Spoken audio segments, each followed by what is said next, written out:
Hi, everyone. Welcome to the Tech Exception Show.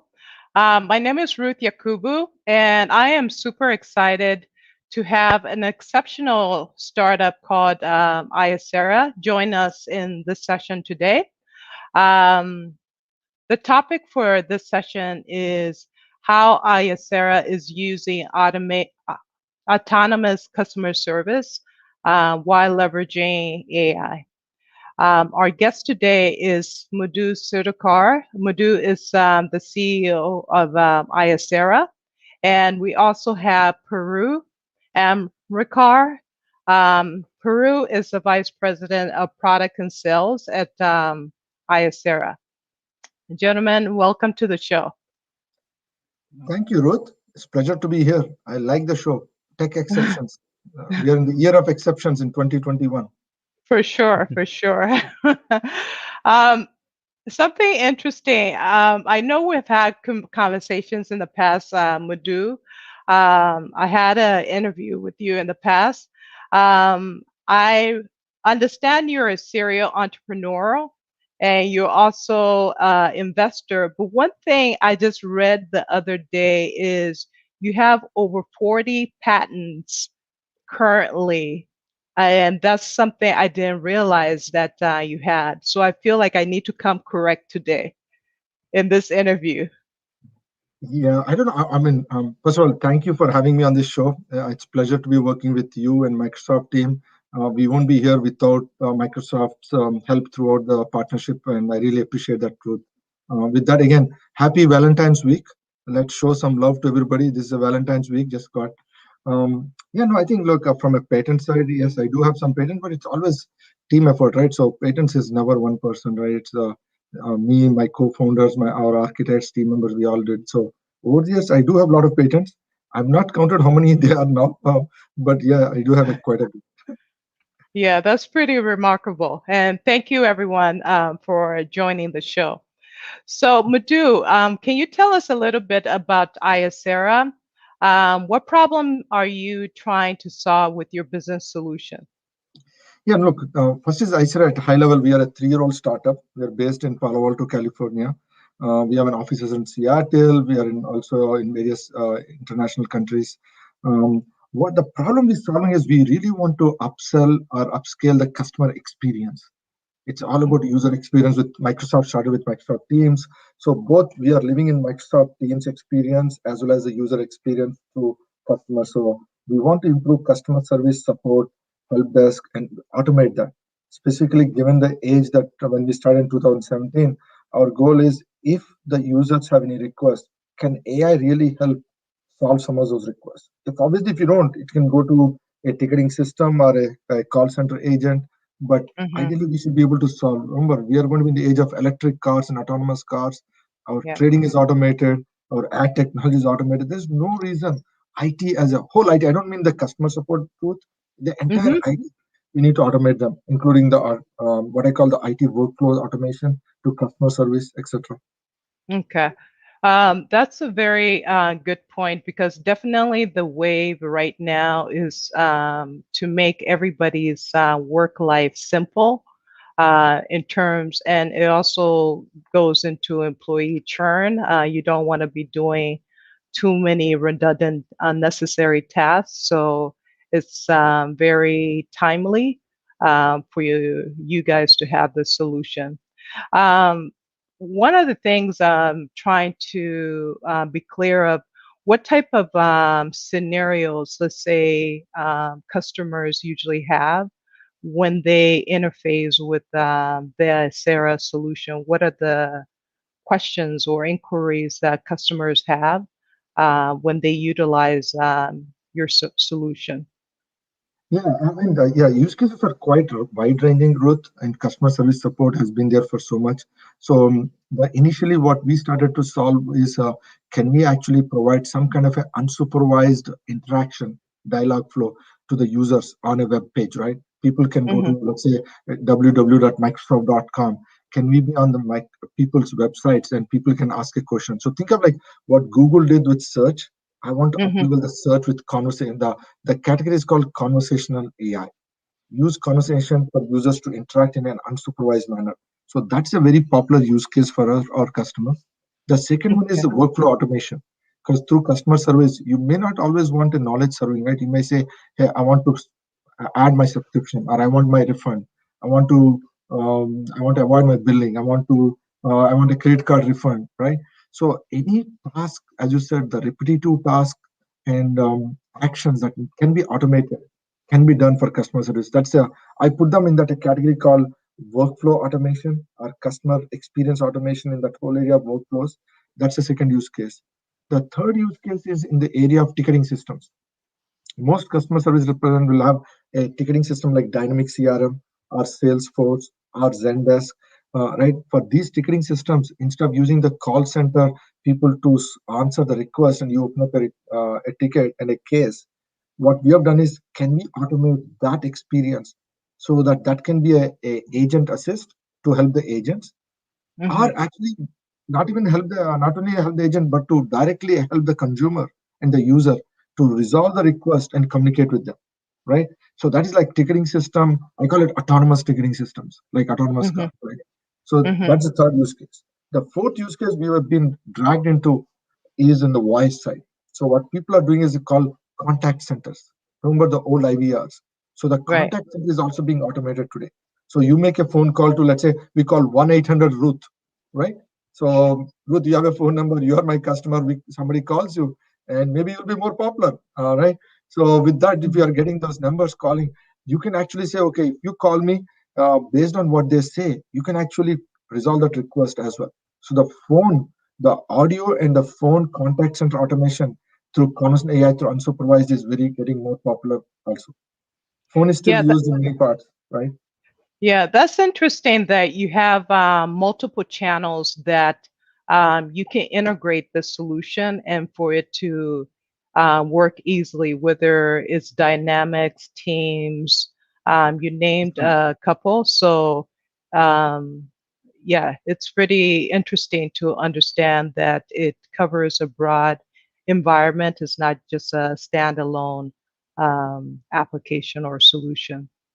So, before we get into technology, I know you mentioned a lot of autonomous processes in terms of, let's say, somebody wants to manage their subscription, whether they want to cancel it or add it, those type of stuff. The elephant in the room is whenever you're talking about autonomous systems, some people feel nervous that, oh, here we go again. We're going to be replacing humans.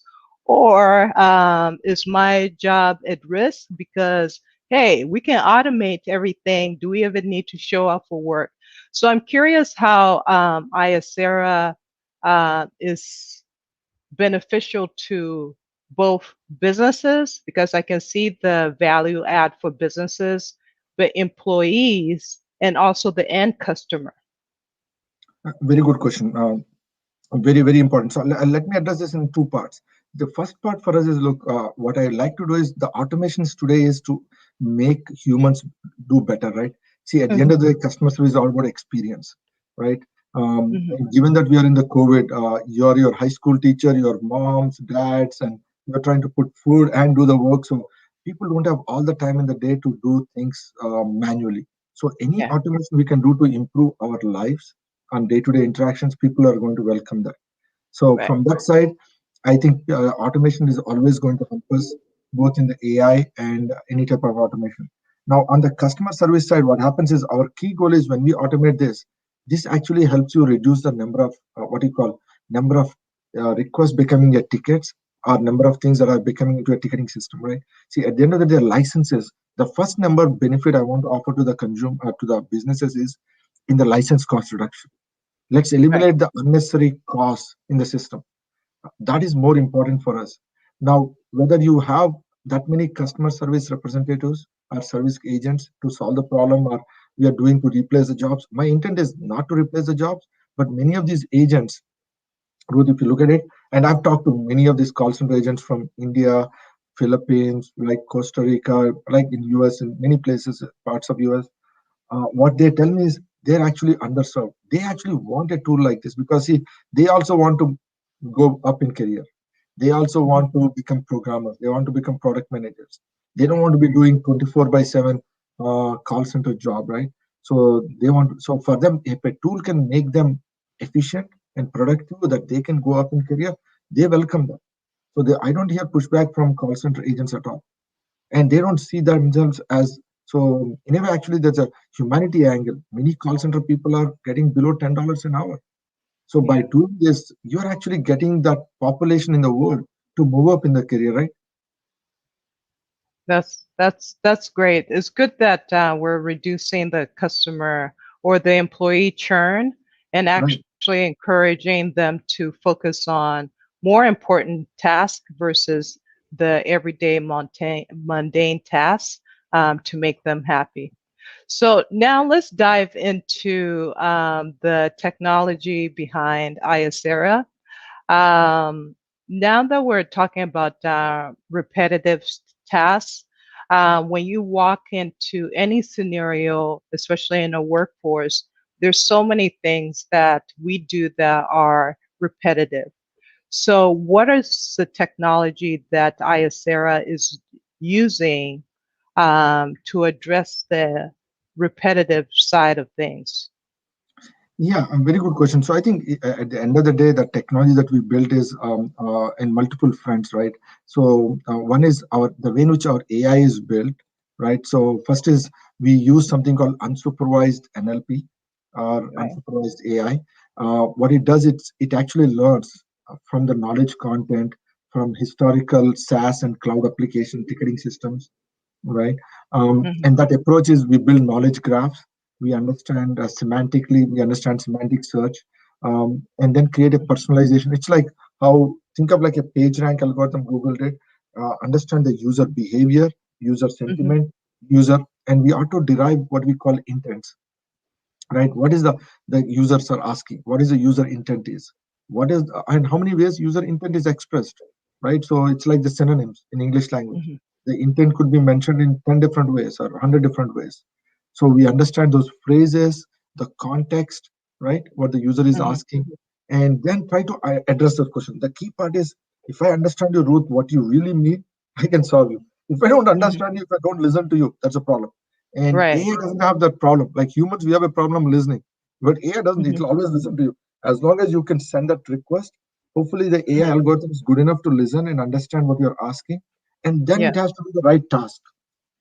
And there should be a right knowledge. So then the matching has to happen. Do you have the right knowledge article? Is there a right workflow exist? Is there an FAQ document? Or is there a workflow that you want us to execute, right? Hmm. Based on the request, what would you like to do? For that, you need to build what we call a conversational RPA as a technology. RPA stands for robotic process automation. So we kind of created our own business process automation using a conversation interface, a dialogue interface. Okay. Right? It's not a one-time task, so the users can dialogue natural human interface and perform these tasks and actions that we discussed. And as I said, those could be as simple as I have a billing problem or I want money to be refunded. It could be complex tasks. It could be Yeah. like I ran into an issue and it's a series of requests people want to go through with their product, right? Um, Uh-huh. in that area. So that's what we do in terms of technology side. The other area of the technology in that area we have to do is the implementation for all these things should not take long. See, again, AI should be cloud driven or SaaS driven. If you are born in the, it has to be born in the cloud. I cannot make this solution on-prem solution. So one key thing we did is we made sure that the system is always on the cloud, and on the core of the AI is the implementation should be simple enough. So the learning, I call it AI learning versus training. We Hmm. chose a different approach of how we learn on the software, and the software is actually uses our algorithms, and algorithms are all kinds. There is a NLP algorithms, there are stochastic algorithms, statistical based, there are Bayesian algorithms, there are probabilistic algorithms, there's a graph algorithms. So we Hmm. build all these models to serve the user request, and the Okay. training of this is has to be online. You don't want a the reason I call it unsupervised is I don't want a human to sit and train. The system should learn automatically. If it fails, then the user should come and correct it, and that Right. is called the reinforcement learning. I want the users to do that. Actually, my VP of products Puru is on the call. And I would love to have Piru. Why not? He's the head of the product. So, Piru, do you want to add a few things on our technology and product to Ruth's question? Yeah, yeah. Before we get into that, I feel like you Sure. covered a lot of things. You covered RPA. You talked about the integration of RPA into NLP, NLU. So it'll be good for the users that are not familiar with what RPA is. RPA will represent the side of the everyday repetitive actions that people are taking that, let's say, over time, there's a history of a call log where a customer calls with a certain question. There is an answer. So that's the repetitive task of the RPA. So in terms of bridging AI, when you come in with the NLP or NLU, is coming in on top of what we're already captured and learning, okay, what was the intent of this conversation, and even categorizing, are they questions, are they queries, is it actionable stuff? Then also the sentiment. If you're like machine learning, we have to learn, okay, did the conversation go well? Because you can learn, well, you can learn off something that is bad. So with between the RPA, then also using natural language understanding. Is Right. there a reason why you guys chose a route of unsupervised machine learning versus the supervised natural language processing? Yeah, good questions, Ruth, on that. I think you described everything very nicely. Thank you. See, the reason I chose, as a team, we chose unsupervised approach. And again, it's not that we chose unsupervised and we don't do supervised. We do support supervised. I just Right. want to be clear. And some people call supervised to be guided flow. So the idea of a Mhm. guided flow approach and supervised is if you know what users are asking and you know the right resolution to that, that fulfillment, that is what is a supervised approach. But many a times you don't know what the user is going to ask. The reason we chose the approach is I don't know what my users are going to ask. I don't know what you have as an article. You may have thousands or millions of articles. The resolution could be knowledge base. It could be in your ticketing system. It could be in the live agent brain, right? So it's like, how do I shadow an agent to suck up his knowledge? Right. So the unsupervised approach is a more scalable approach, more practical approach. And particularly when you're casting a net, when the users are going to be millions and billions of users, you don't know what is the right answer. The same approach like Google did for the internet, the unsupervised AI and NLP gives you the biggest bang for the approach. Mm-hmm. And then and that way what happens is when you ask something, I can provide the right results and I can continue to iterate on it. If I'm wrong and if you're not selecting that, system is automatically knows, you know what, I Ruth asked this question, I presented this, if this is wrong, I'm going to learn on Hmm. that, right? Right. But you don't want to spend time. Also, the second reason is you don't want to spend time to train because if you, I mean, analogy I use is it's like if you are going to be a tiger mom versus a tiger dad, right? You want to sit and train your kid or give the kid the book and let him learn by himself, and then come back and teach them. So the Right. unsupervised is the latter part, which is give the knowledge, give the system data, let it do its best job, then coach him. Whereas the guided Exactly. flow is you're really acting like I want to train everything from scratch. Yeah, that totally makes sense. So do you guys have a demo to show how this is done in real life in terms of the user interaction? Absolutely. Puru, do you want to do honors to bring up and sign, please? What's Absolutely. Thank you, Ruth, for having me over here. So before I jump onto the demo, Ruth, I wanted to quickly summarize our effort with Microsoft, the partnership which we have done so far, right? So we have done an integration with the Microsoft Teams. We have also done an integration with the Microsoft Dynamics 365, right? We can actually go and crawl the tickets as well as documents from SharePoint Online, or could be a Word document, could be an HTML document. So there are a lot of things we have done from the integration point of view with the with Microsoft itself. We also run our SaaS service onto the Microsoft Azure as well, right? So these are some of the things which we have done with Microsoft so far, and we continue to build our partnership with Microsoft Teams and Microsoft Azure on various fronts as well. And with that, I'm going to get into the demo, Ruth. Mm-hmm. Let me know if you have any questions. Otherwise, I will get on to the demo. Go right at it. Awesome. So what you are looking at, Ruth, right now is this is a fictitious site which we have created, right? Okay. And that is essentially is providing the audio video conferencing system. And I have essentially logged in as one of the users of that subscription service called by name Mark. And I'm going to basically walk you through what that experience is going to look like using our unsupervised conversational AI, right? So let me start with saying hello here. Uh, and with that, basically, I'm going to say now, help me with Kixo Cloud, right? And what you are going to see here, Ruth, is that the answer is going to come back, and then you can see here there are various sections to this particular answer. There's a setup and configuration. There is a subscription and FAQ. And what we are doing here is that we are taking an advantage of the structure of the document. And Mm-hmm. then we are using that structure of the document to build a knowledge graph, and that knowledge graph is used to converse with the end user, right? In this case, someone might ask, say, oh, I want to understand what are the system requirements. Now it's going Mm-hmm. to go through each one of them, and it's conversing with the user, and then saying that, oh, do you want about Windows or Mac OS? And it's just going to go over that, right?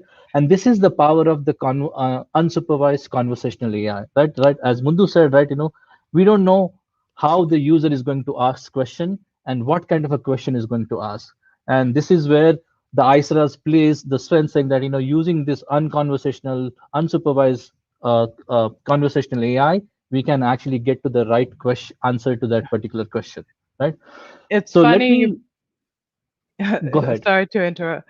It's funny you brought up that sentiment. One thing, looking at the interface, I feel like there's confusion between what is a chatbot and what would be considered a conversational AI piece, because I feel like a lot of people are creating chatbots out there where it's pretty custom based upon the business. It identifies the entities, it identifies all the utterance, and also um, the domain that the business is using. So for something like this, how does it scale? Let's say you're dealing with the retail industry versus the health industry. There are different terminologies that would be using users will be using. So how do you use the sentiment analysis to figure out, okay, what are they talking about versus also what, because people can use the same sentence. I want to know the status of my my visit. So is it the health visit or is it maybe retail? Maybe that's not a good example, but I'm just trying to figure out how you So, guys are able to differentiate between industries.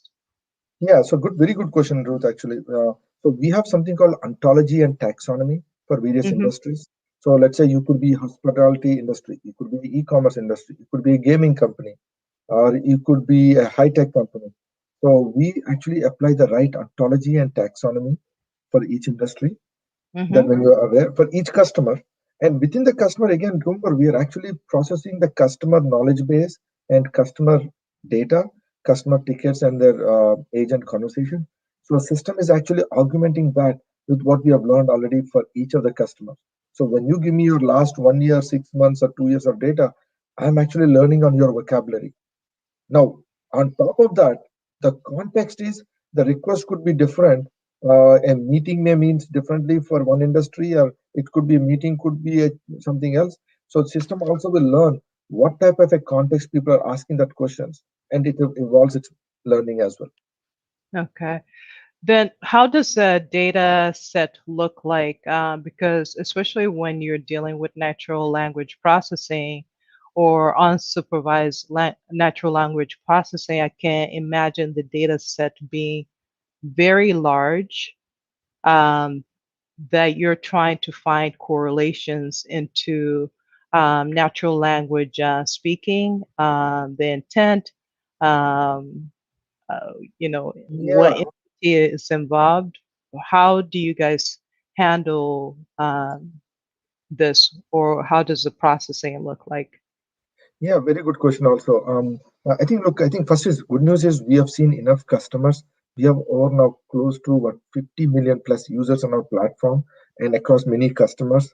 So we have seen enough data sets. Ruth, I actually use the word to get started with Isera. I don't need any data, right? So you really don't need your data to start with.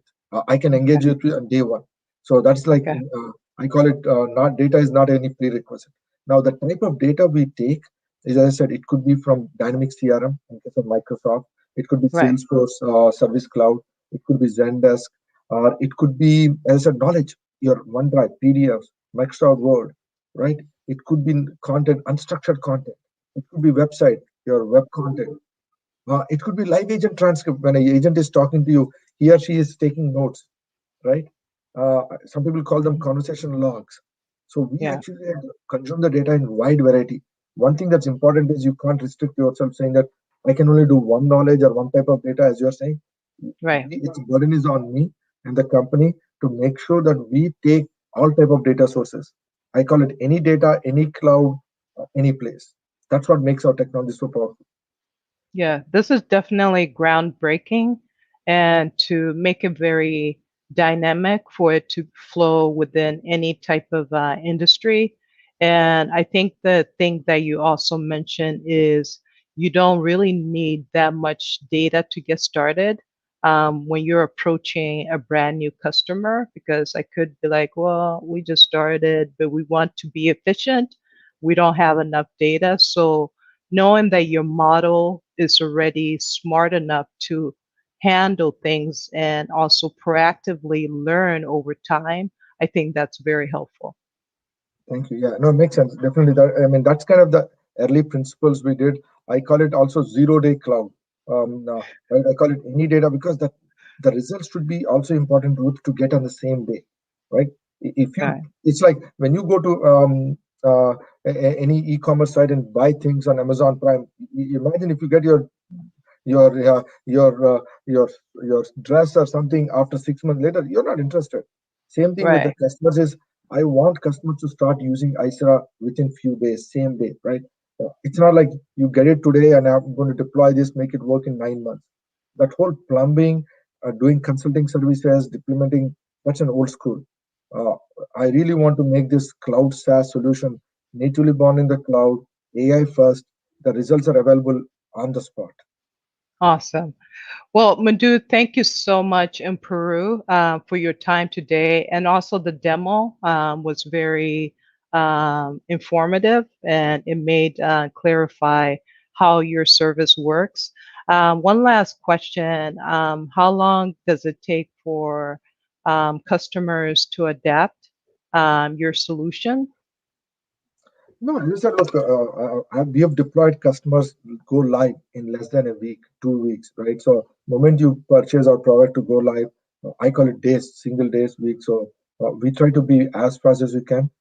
During COVID, and now all of us are working from homes and remotely. It really doesn't. Life has changed, right? Before, I don't need to send anybody to the office on-prem solution. So, the service is running on the cloud, deployment is on the cloud. No, things are extremely good. I mean, we are humans. We adapted really well during COVID. We just need Uh, to make sure that we all get vaccine and we take health precautions. exactly. Well, thank you so much.